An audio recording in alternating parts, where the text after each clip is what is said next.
now you adore me, adore me. Go ahead now,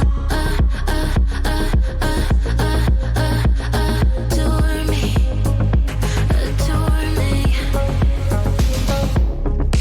Little did I know she wanted you alone.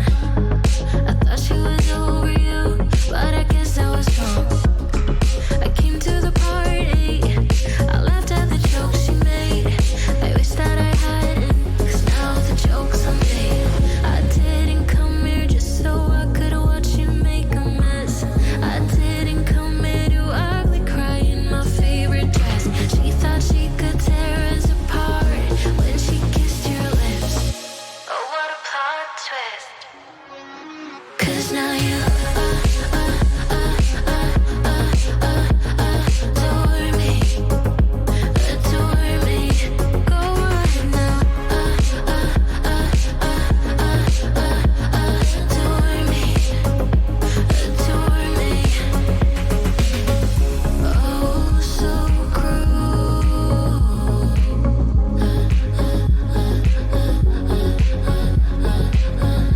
Oh, so cruel.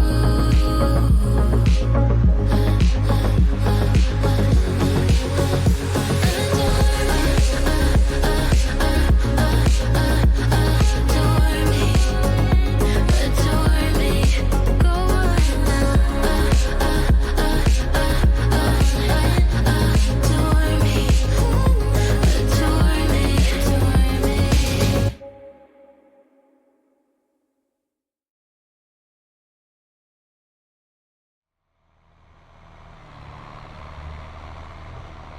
Hello everyone, I'm FARMERSIM and welcome back to the Let's Play series here on Court Farms Country Park, and this is episode 33. I hope you're all doing very well and having a good day. I'm just finishing off with the last little bit of field work in the fields that we drilled in the last episode, I think it was. They just needed a little bit of weeding, and obviously what we're doing here, running the roller just to finish it off. I figured instead of doing it off camera, or doing all the jobs off camera in all 3 or 4 fields, I figured I'd create a tiny bit of content out of some of it, so hence the opening cinematic, as it were, with the weeder. It does annoy me a little bit that the whole thing with weeding, just in respect of the appearance of the field, because there's no visible weeds in the field at all. You can't see a single thing, yet it still requires the weeder. But needs must, it's got to be done. And I missed a few bits. Whoops. So we'll go and we'll pick those bits up. Sorry, get them finished off. But yep, that's all but one of the fields with crops in now. We still have field 90, which was our field of field beans that we harvested. We're going to do a bit of work in that field today.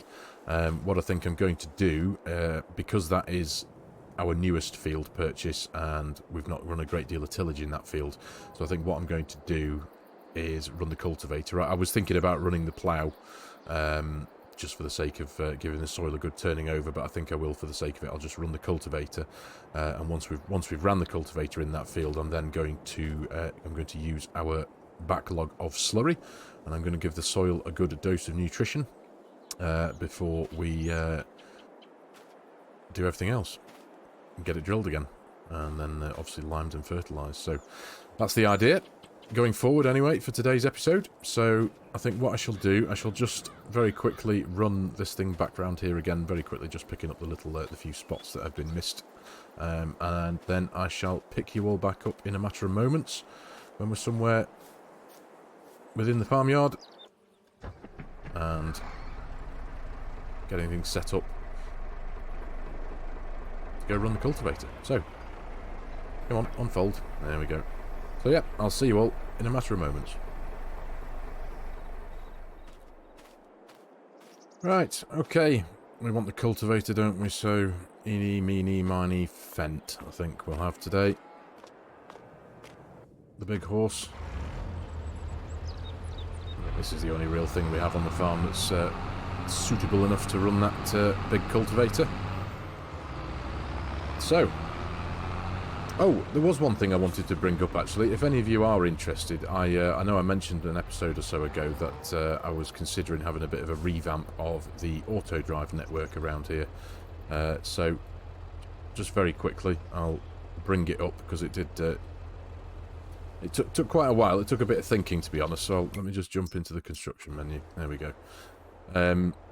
Yeah, with all the alterations that we've made in the at the farm over the last few weeks, few episodes, I figured it was about time that I had a bit of a rethink of the network, because yes, it worked, but it didn't completely work. So, and I still had to consider this route around here as a relatively main point of the network around the farm, because essentially that's the way.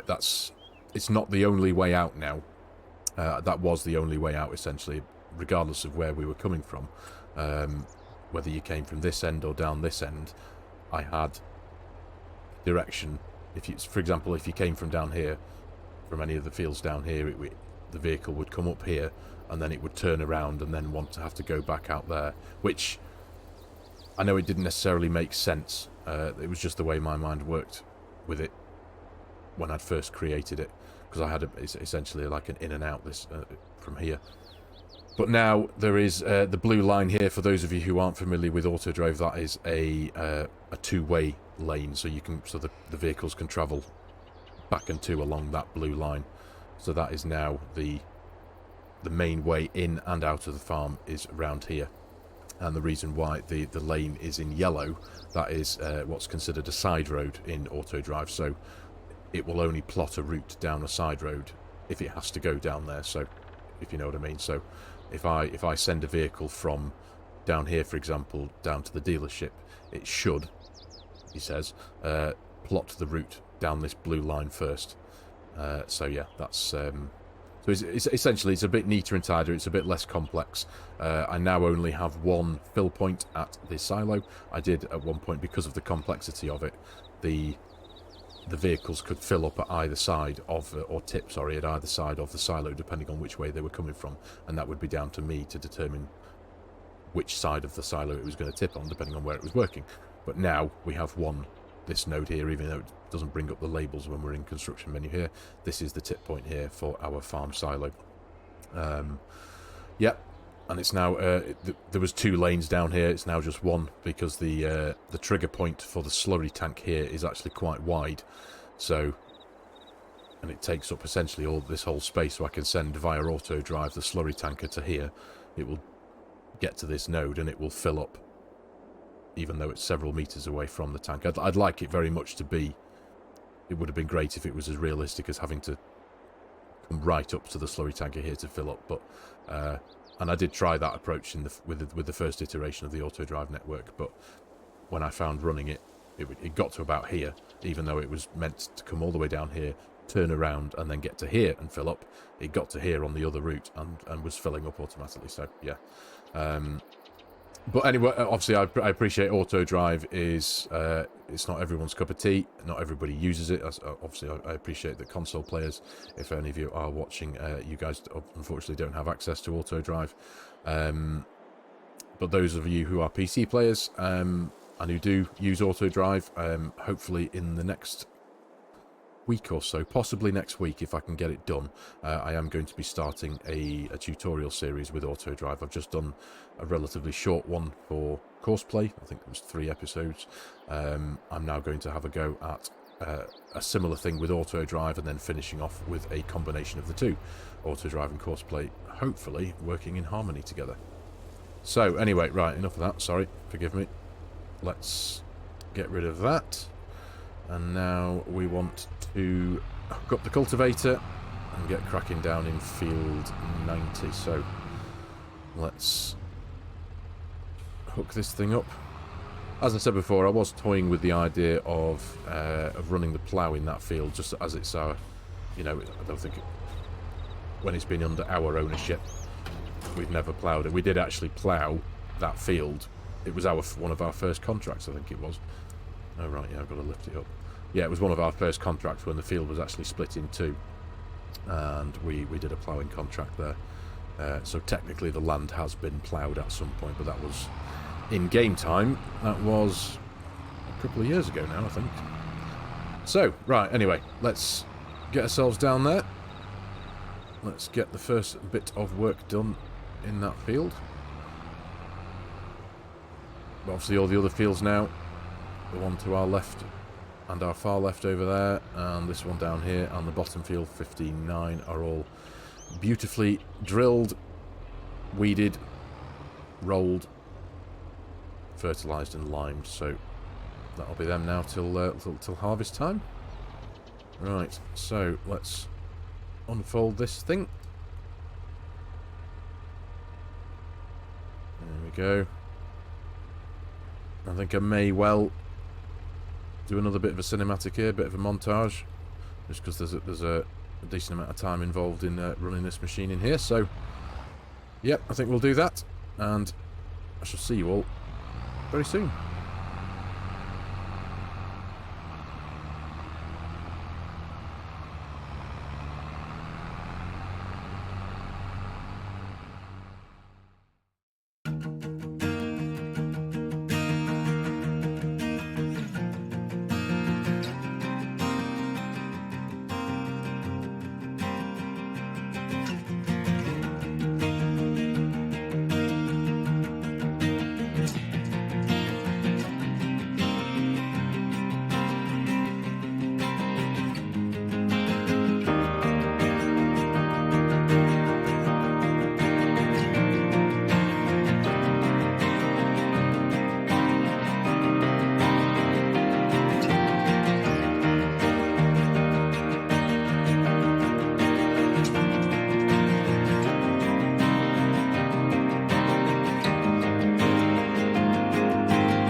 Right, let's get back and hook up that slurry spreader.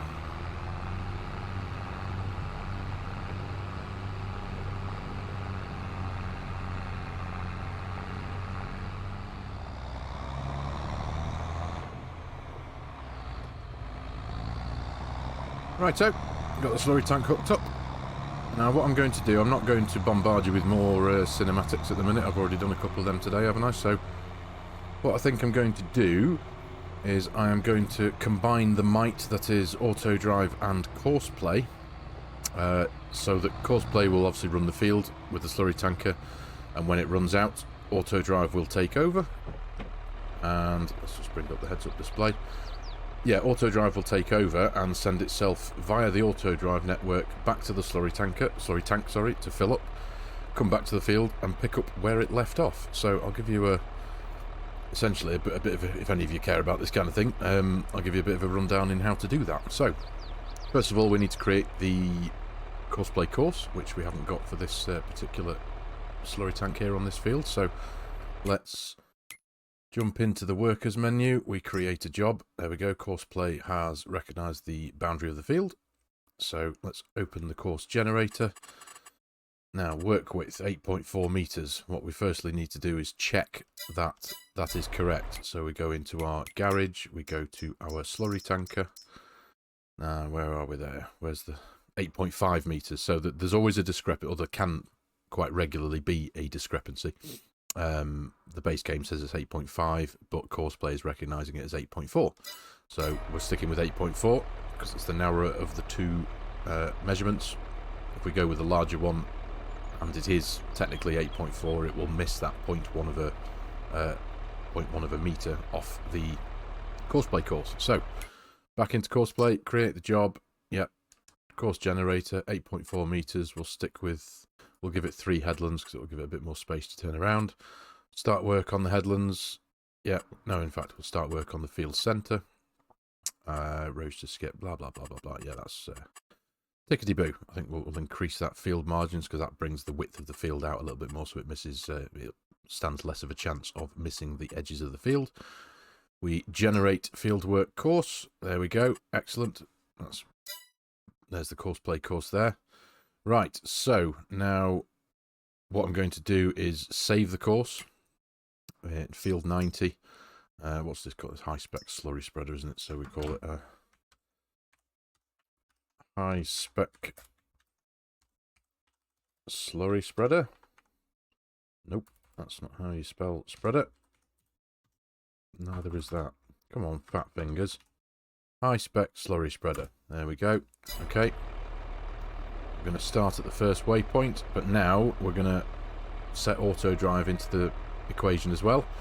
So what you need to do, you need to click to it's this one here, the load function.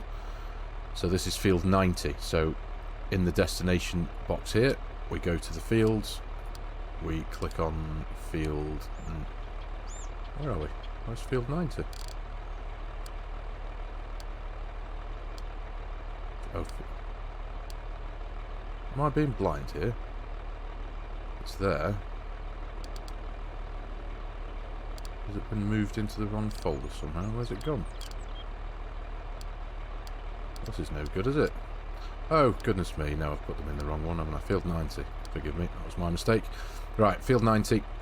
We want it to fill back up at the slurry tanker. Slurry tank, there we go. And we want it to fill with slurry. So now we've got those destinations and points set correctly. We then click on the Courseplay icon here, so that auto drive will recognise to allow Courseplay to take over and vice versa. We then quite simply click on first waypoint, and now what the vehicle will do is make its way to the first waypoint, which if we very quickly jump to the map there, it's down at the bottom of the field there. So yeah, Courseplay is very clever like that. It doesn't matter where you start it off in the field, it will make its way to its first waypoint. But yeah, so what I thought I'd do, I'm not going to obviously put this into another cinematic or anything like that, but what I was thinking I was going to do is just essentially just pick it up intermittently as the tractor and slurry tanker are doing their job. So we'll show it starting off here, just for the sake of demonstration purposes, and then I'll pick it back up when it's about to run dry, and we will follow it back to the slurry tanker and just check that it's doing its job as it should be. Now, disclaimer, this whole process will only work if the auto drive network is set up correctly. You need to there's a lot of prep involved in setting up auto drive. Once it's up and running and it's working properly, it's wonderful. Now, forgive me again, I know that this is part of my Let's Play videos. It's not a tutorial on auto driving Courseplay. I get that, but I just thought while I'm doing it, for the sake of doing it, I'll give you guys a bit of a how-to if any of you are interested in it. So yeah, it does, as I say, it it only works if your auto drive network is running tickety-boo. So it's up to you as the auto drive course creator to make sure that all the fill points and tip points, etc., are all working as they should be. So we're now, obviously the tanker there is at 47%, so I think he's going to be turning round, heading down. There we go, yeah. But yeah, when you create the auto drive network, it's there's a lot of testing involved. Once you get the knack of it, it's really quite straightforward, and once you understand the do's and don'ts of where you place your nodes for the fill points and your tip points, etc., it's really quite straightforward. But yeah, this will only work faultlessly, in inverted commas, if the setup and creation of the auto drive course is as it should be. Right, anyway, I'll shut up, and we'll fade in and out, as it were, and I'll pick you back up when this thing's run dry and plotting its way back to the slurry tank, which I think is right about now, in fact. So, oh well, we'll stick with it. So, it's now, what it's going to do now, as you see there, in the auto drive box there on the right hand side, it's now the destination field 90 is lit up blue, so that's now where it is heading to. So what it does is, essentially, when it's finished in the course, in the field, it will then find its way back to the auto drive node, which, if I bring that up there, that's there, so it finds itself to field 90. Once it's crossed that, as you see there now, slurry tank is now highlighted blue, so it's now making its way via the auto drive network to the slurry tank. And hopefully there shouldn't be any obstacles in the way. It should make its way out of here perfectly fine. There we go. And it even gives you a ticking down time thing, so we've got 30 seconds, 29, until it's apparently going to reach its destination. But yeah, when it does, when you've got it working properly, it's a thing of brilliance. It really is. There we go. So it's gonna trundle down here. Hang a right. There we go. And now, as you'll see what I mean by the size of the fill point here on this slurry tank. It basically just drives forward in a straight line. It's doing it slowly because that's what auto drive does. But it should be about, there we go. Yeah. Right on this side of the lane here. There we go, it's filled up. So now it's going, oh no, now you see. There we see. Right. Well, that's not going to work, is it? Right, so why is it doing that? Because this is a two-way course. And right, okay. I'm going to have to do some amending here, aren't I? I'm trying to think why it's doing that. Right, we're back in a minute. Right, fixed it, I think. That was, see what I mean about it only working if your auto drive network is set up correctly. Well, there's a prime example. Admittedly, it was a bit of a, well, it's an odd mistake, because I'm sure I've had stuff working like that in the past. But essentially what I had to do there was, if I can grab the mouse cursor quickly before it disappears, I've turned that two-way course into two single-way courses. So now we have this, essentially it's got its own up and down. Because it was on a two-way course, for some reason it was wanting to turn around on that two-way course and head back along, instead of plotting the route that it could take by just going forward a bit and turning around in the loop-de-loop that I created outside the workshop. Anyway, right. Again, maybe just for demonstrational purposes, I'll pick that back up the next time it needs to fill up, and we shall check that it's running correctly. But for now, we shall just check that it will pick back up where it left off. I haven't had to touch the course play heads-up display. I was able to stop the auto drive and start it again, and it should drive into the field to the auto drive node of field 90, and once it hits there, it should then find its way down to the end of this row here. It should go down to about there where it emptied itself. There we go. No hanging around.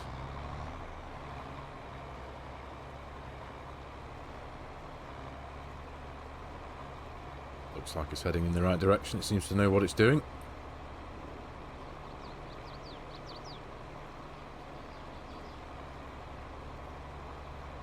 Yep, that seems to be the case. That's all good. So, we shall let this crack on. As I said, I will pick you all back up again when it has emptied itself, and we will check yet again just to make sure that everything is working as it should be. So, see you in a few.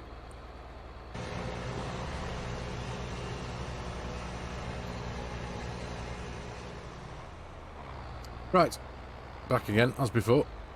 It's emptied itself, so it's going to make its way back to the slurry tank. And now, some of you might have noticed there, if I bring up the heads-up display in the box, the help box at the top left there, it's essentially saying there was no crop detected in the field. Please seed first to achieve like optimum, you know, application rate.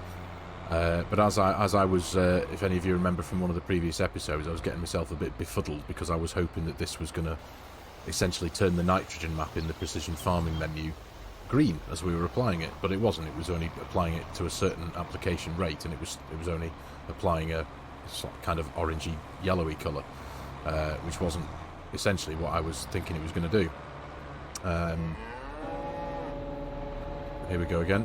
Hopefully this is going to work now. It's going to detect the fill point quite early and far away as it happens. There we go. Fill up. And now, fingers crossed, touch wood. There we go. That's better. It's now following the correct line, as it were. So it'll turn around here. Right, so, yeah, we can leave that be now. So, yeah.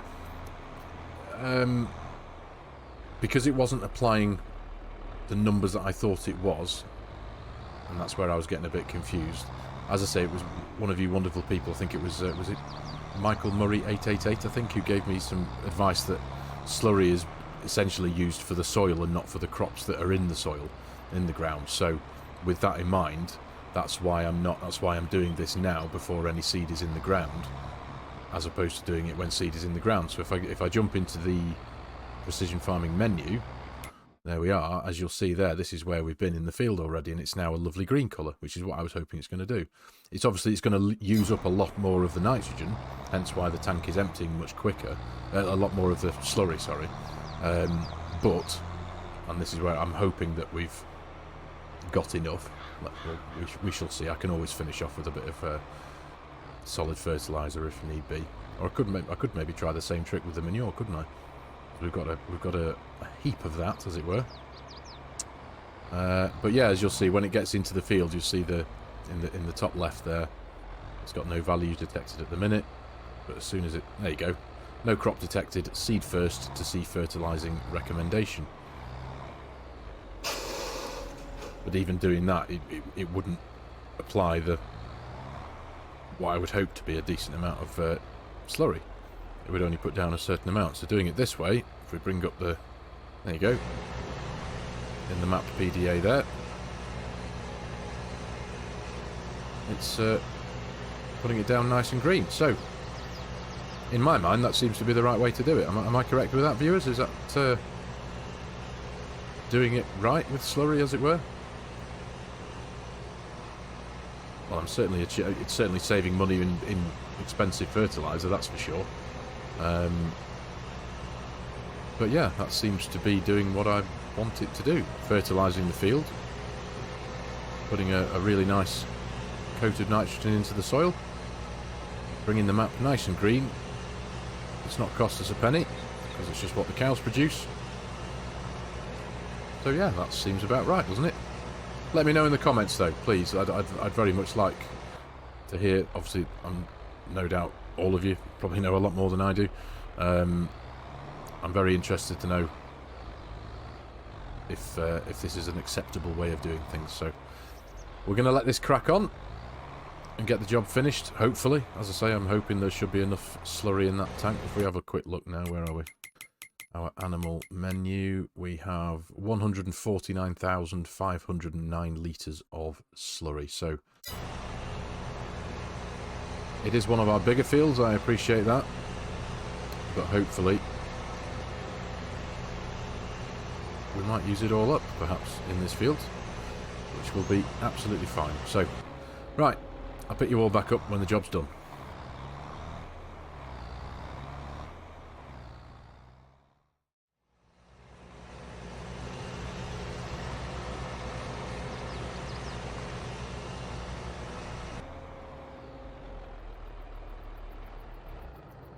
Right, okay.